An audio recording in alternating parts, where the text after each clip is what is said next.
Hey everyone, it's Prince of Asphodel again. I'm going to bring you a short video, but it's a very important topic that I feel needs to be covered. Because you see, every day, children are suffering. They are suffering because they can't get their extra threads of fate from the second chest in the raid, Threats Old and New. And the reason that they are left out in the cold without this extra chest is because no one in the party has the 80 intelligence required to open the side room. So today, I'm going to teach you how to fix this problem, so slowly but surely, we can make the world a better place. Welcome to the top 5 intelligence build video. Now, why would you want to go intelligence as a build, you might be asking. You might be saying, Prince, I don't want to use intelligence when I can just shoot things with a 17-3 favored soul Inquisitive and use charisma. I don't want to use intelligence when I can just be a 15-5 paladin dragonlord and use strength. Yeah, true. Intelligence isn't the most meta stat in the game right now, but there are a lot of good reasons to be intelligence-based just for utility. For example, if you have any sort of trapping in your build, and you don't want to deal with those pesky swaps for that many gear pieces to get all of your intelligence. Intelligence builds get a pretty easy trance from Harper Agent for lower points than you would the Wisdom Trance from Falconry. So, and it's in the same tree that you get your hidden damage with intelligence. So, I don't know, I've always had a soft spot for intelligence builds. So, I'm going to give you 5 builds real quick to maybe inspire you to want to play an intelligence build. So, let's get right into it. The first one I want to highlight is an Eldritch Knight. This is one of the weirder ways to play Wizard. This is a pretty good build when you're more on the newer side and you're not pushing skulls too much, but you know me. I only like to make stuff that can push skulls if need be. So, what I have to recommend is a single weapon fighting Eldritch Knight Wizard that is a Shatter Kai for the chain attack. Because Shatter Kai starts with a level of Rogue, you would go 18 Wizard and 2 Rogue, and this allows you to trap. You would have to probably implement something in your gear, just like a keylock ring or something to get most of the traps, and depending on how high the difficulty is that you're taking, you might need more than just that, but that isn't the point of this build. The point of this build is that single weapon fighting builds have the strongest damage in the game right now when compared to two-handed fighting and two-weapon fighting, but they have a shortcoming that is lacking area of effect. Now, this isn't a perfect fix because you need so many enhancement points that unless you are close to a racial completionist, you can't get the second chain attack from Shatter Kai, so we're going to have to make use of the first alone. The feats that are really important here are, of course, the single weapon fighting line, precision, quicken, and improved critical. And if you wanted to, now that cleaves have been buffed, you could try and bump your strength up to at least 13. This helps if you have a bunch of high-level tomes, and then get power attack as well, and then get some of the cleaves. But I decided to make this just nice and simple. Your area of effect attacks are going to come from your Shatter Kai chain and the area of effect attack in Tier 5 Eldritch Knight. And so the enhancements are going to look like mostly you're going Eldritch Knight for the Tier 5. You want 21 points in Vistani because that's where you're going to get your crit threat multiplier and threat range, because Eldritch Knight only gives you one of those two. So you will be using a dagger or a kukri. I recommend using Maw the Draco Lich's Bite. It is a kukri from Threats Old and New, and it does really good damage because of the raid-based die. It's a very new weapon, and it crowd controls really nicely as well. So that is probably your best bet here. As for Destinies, I would recommend going Tier 5 in Dreadnought. You can't go Tier 5 in Fury of the Wild if you're single weapon fighting because it doesn't give you the critical on rolls of 19 or 20. So Dreadnought it is. We are using the Dreadnought Mantle because we might as well if we're already in that tree. The best splash tree is Shadow Dancer. You take that up to Tier 3, and you probably also want to take Fury of the Wild up to Tier 3 just because Quick Cutter is the best epic strike we have access to. So, As is the case with any of these builds, if you have any additional questions, you can post them in the comments. I haven't played many of these. This is just a theory craft, kind of just to help get those creative juices flowing, to see if people were in the need of build ideas. I will say that this is for the purpose of hitting 80 intelligence in threats old and new, and for DPS characters, ranged or melee, that isn't trivial to hit because your filigrees are prioritizing things like melee and ranged power, double strike, double shot, things like that, whereas the filigrees that give you a bunch of intelligence are mostly caster focus. So you might not hit 80 standing intelligence unless you are super good at min-maxing. So what I would recommend is to put a little bit of sentient XP on a swap weapon. This is not a weapon you're going to be using for combat. You're just going to swap to it to give you extra intelligence. Bonus points if it's two weapons, if you have a dino bone or an alchemical offhand to give you extra intelligence, and then you just stack the double raid intelligence filigrees in the weapon, as well as just the +1 to intelligence until you get something like, depending on how much sentient XP, it could be quite a lot. We're talking 8, 9, 10 extra intelligence, and that will help you get to 80.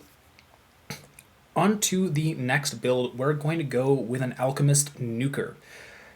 This could technically be any element. I would recommend cold for 2 reasons. First, in raids, nukers are not amazing unless we're talking base level hard raids, but if you're pushing in any way, then what you want out of your caster is the ability to either use Turn the Tide or Time Stop. And those require you to be either tier 5 in Magus of the Eclipse or tier 5 in Fatesinger. Now, Magus of the Eclipse has a bunch of cold ice synergy. So if you're already going to go get Time Stop, you might as well pick up all of the good stuff in the tree by just being a cold caster. The second reason is that cold casters have access to this really good filigree set called Frozen Wanderer. It's really good at 2-piece, it's really good at 4-piece, it's giving you extra spell power, it's giving you extra crit chance. It's really, really nice. So cold nukers are a little bit above the rest. Now, I've never built an Alchemist nuker. I plan to eventually with one of my alts, but I have looked at the way that other really good players build their Alchemists. And basically, you want to take the Conjuration focus line, and you want to take a whole bunch of meta magic feats. We're talking Maximize, Empower, Quicken, Accelerate, Heighten, Embolden. One of your spell-like abilities is actually a duplicate of one of your best spells, Multivial, which is really, really strong. This is basically as strong as if you gave sorcerers a spell-like ability of Meteor Swarm. It's a really powerful spell, so having 2 of them is really, really nice. You're going to be using them to nuke, as well as Stormcatcher, if you'd like using the Epic Strike of Primal Avatar. The Epic Strike of Magus of the Moon is not bad, I'll have you know. It's just single target, but it is really nice crowd control if you have a dangerous... does it hit Reapers? I kind of want to say it does, because the -1 does with the paralysis. I'm not entirely sure. 0 Degree Comet you get from tier 5. It's a really good single target burst, Bitter Frost burst, and Alchemists have a lot of crowd control and debuffing spells as well. You would crowd control with, these spells down here: Greater Color Spray, Vein Freeze, Burst of Glacial Wrath, Flesh to Gold, things like that. So the way to build this is you basically put a whole bunch of points in Bombardier. That's going to be your tree. You're going to max that out, and anything left over goes to Fey Dark Illusionist. Some of them, if you have flex slots, you could get utility out of Falconry, extra heal amplification, sprint boost. You could go Vistani. 6 points gets you deflect arrows, and then you of course can dip into your own racial tree, which is, if it's an intelligence-based race like Gnome, then you can get extra intelligence, which of course helps your DCs, which makes your nuking even better. You want to be 20 Alchemist. I don't think I mentioned that. As for Destinies, I did mention those. You want to go tier 5 in Magus, but your mantle could be Draconic, though I recommend Primal. The Draconic Incarnation Mantle does deal more damage, but what Primal does for nukers is it gives them an ability to not run out of spell points so much in raids, because the Mantle has this upgrade where every time you cast a spell you have a chance to recuperate spell points, so that's saving you spell points that you would otherwise be spending. And for the strikes, you can use the Spear from Magus or Stormcatcher from Primal Avatar. You could probably take them both and just decide which one you're using more often than not.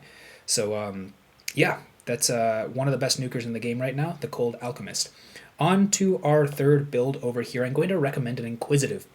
There are lots and lots of ways to build Inquisitive, and unfortunately right now the best Inquisitives happen to make more sense as charisma builds. So I'm not going to recommend either of those, but if you're curious, the best Inquisitives that people are running with right now are a 17 Favored Soul, 3 Artificer Eladrin Inquisitive, and the other one is a Paladin. Let me see if I remember the split. I think it was 14 Paladin, 4 Artificer, 2 Rogue. One of those might have been Dark Hunter. I don't remember it exactly, but Paladin and Favored Soul both have you going Charisma, and they both have you using Divine Might, which is great. And those builds are really good, but they're not intelligence builds. So we are going to go back to basics over here. Tried and true Inquisitive from way back in the day before the Hunt's End change had us going 6 levels of Ranger. I find we don't really need the 6 levels of Ranger for Sniper Shot anymore, especially now that Hunt's End is just an attack and it's not a ranged adrenaline. So to get more bang for our buck out of our damage, I elected to go with this 18-2 Rogue, which is actually a 17-3, or you could play it as a 17-2-1. The idea is you get a whole bunch of sneak dice from Rogue, and you get an extra sneak die every odd level. But you want access to a rune arm. For that you need 2 levels of Artificer. So that leaves us with 18 Rogue, 2 Artificer. However, the 18th level of Rogue doesn't give you a sneak die, so you can actually omit that, go down to 17 Rogue, and then you have 1 extra level to play with. In the past, this has been used for Barbarian. 1 level of Barbarian gets you 10% run speed, which is nothing to scoff at. 1 level of Fighter gives you an extra feat. And in the Kensei tree of Tier 1, you are actually able to get extra action boosts, which is really good when you're one of those builds that has access to the best action boost in the game, the one called No Holds Barred. Or it's called Endless Fusillade if you're not Inquisitive, but if you're using this build, you are Inquisitive. I elected this time to use that last level to go with level 3 of Artificer because they just upgraded the Core of Battle Engineer to give you 5% extra double shot, and double shot's really, really nice. So watching this, Inquisitive has been nerfed as of very recently, in case you're watching in the far future. They just removed 15 range power from the endgame splits off of the enhancement trees. And while I think this was a really good nerf, Inquisitive was a little too strong ever since they gave back the... I think what they did is they gave back the full percentage double shot to the second crossbow, and that made them completely bonkers for a while, but this they're still pretty meta. They didn't fall off a cliff or anything. It's still a really good build, and it's an intelligence build. So the way you build it is you get a whole bunch of the ranged feats. I believe Artificer auto grants you rapid reload, so you don't need to take that one, but you go with point blank shot, precision, rapid shot, improved critical. The shot on the run line, I'm referring to dodge, then mobility, and then shot on the run. And yeah, the enhancements, of course, Inquisitive is your main tree. You go tier 5 in Inquisitive, you take the capstone in Inquisitive, you need Harper Agent to get both intelligence to hidden damage and your battle trance there.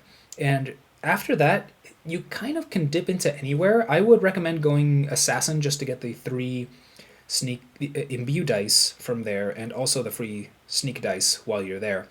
The Destinies, they are pretty consistent as far as I know when it comes to ranged currently. You want to be tier 5 Shirati because that's where your epic moment is. Inexorable Advance is the name of the epic moment, and it is a crazy, crazy button, especially when combined with No Holds Barred. And that's what makes Inquisitive one of the greatest burst DPS builds out there right now. The Mantle, you also probably want it to be Shirati, especially when you are focusing on imbue dice. I didn't do the math on whether or not this build can get to 14 dice, because there's a cutoff point every 7 dice that you have that the Mantle helps with. So apologies for that. Pluck of a String is the epic strike that you might want to be using from Fatesinger. It just hits like a truck, and that's basically it.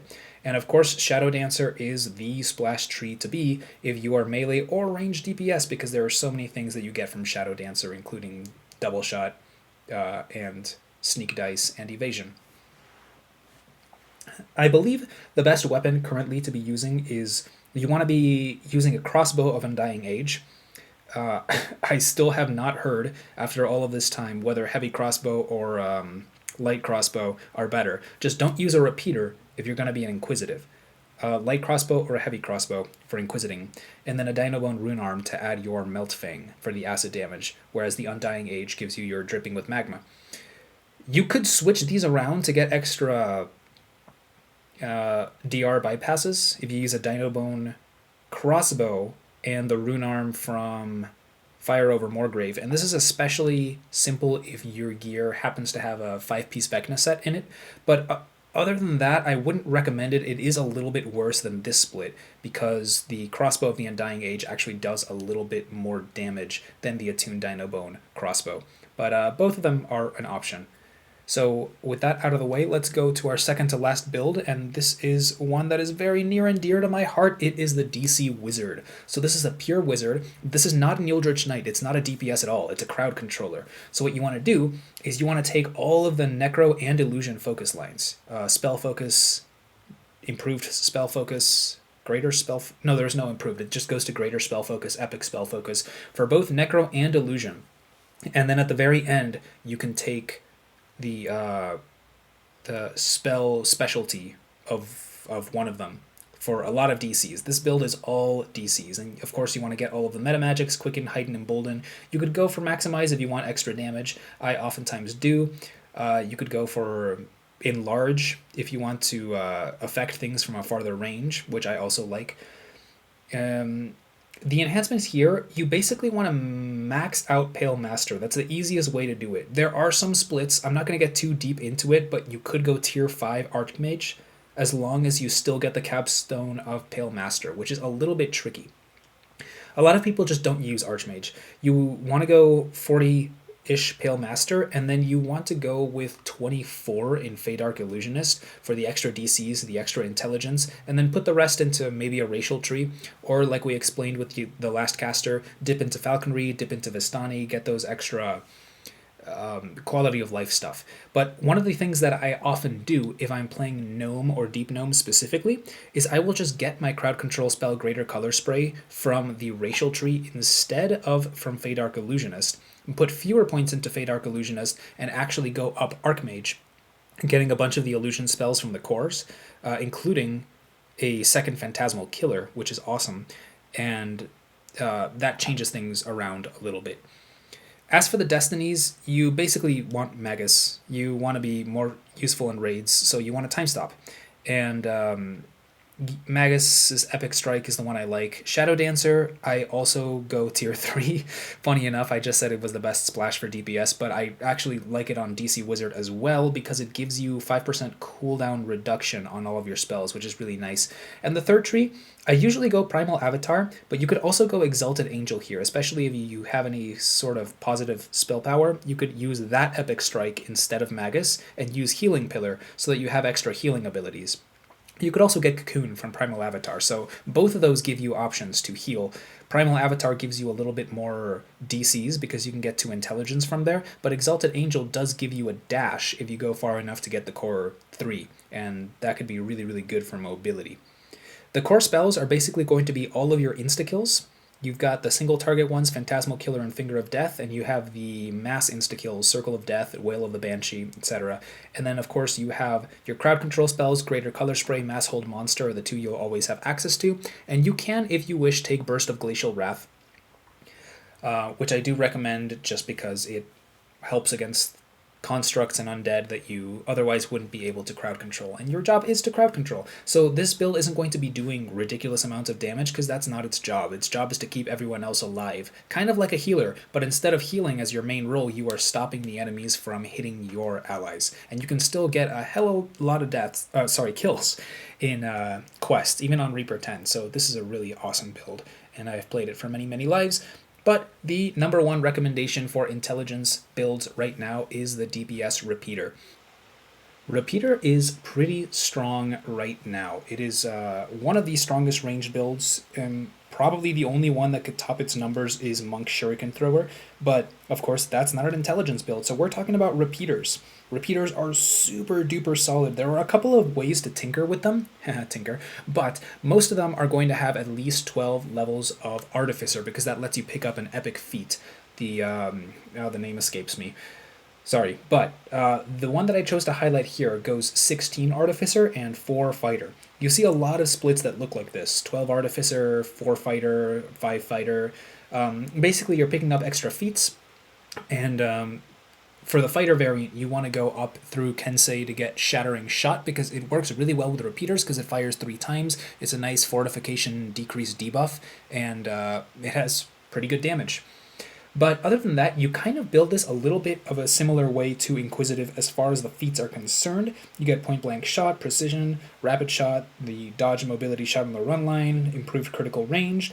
It's just that the enhancements, you don't use Inquisitive, you go Battle Engineer as your main tree. Of course, you dip into Kensai. If you're Fighter, if you don't go Fighter, you don't do this, but I am recommending this one. You still get your 12 Harper, that's where you're going to get your Intelligence to hidden damage from, as well as your Battle Trance, and then you have a couple of points to play around with. If we want to go into racial trees, it's been recommended, which I think is a good recommendation here, to take Inquisitive just a few points just to get the Imbue stance, the same Imbue stance that Inquisitives use that give you law damage, law on your side or something like that. I think that is going to be your best bang for your buck when it comes to imbue stances, which are very important for these types of ranged builds. The Destinies are basically going to look exactly the same to the Inquisitive. You want to go tier 5 Shirati because you're an absolute monster with both Endless Fusillade and Inexorable Advance turned on. That is your action boost and your epic moment. The Shirati Mantle is still what you want, the Epic Strike from Fate Singer is still what you want, and tier 3 Shadow Dancer is really hard to beat. Your weapon of choice here is going to be Lash Arbalest of Arcs, which comes from Den of Vipers. You could probably do just fine with an Undying Age repeater. But other than that, that was the top 5 intelligence builds that I wanted to showcase in case you want to build one so that you can stop missing out on that second raid chest from threats old and new. Or if you just want to try something new, because intelligence builds are really, really fun. You get so many skill points. I always have a blast with them. And so, I don't know, I just wanted to put more stuff out there to give you ideas of the type of stuff that you can play in DDO. There are tons and tons and tons of builds, and these are just some of them. So go out there and have fun, and I hope you found this video helpful. This has been Prince of Asphodel. Catch you all later.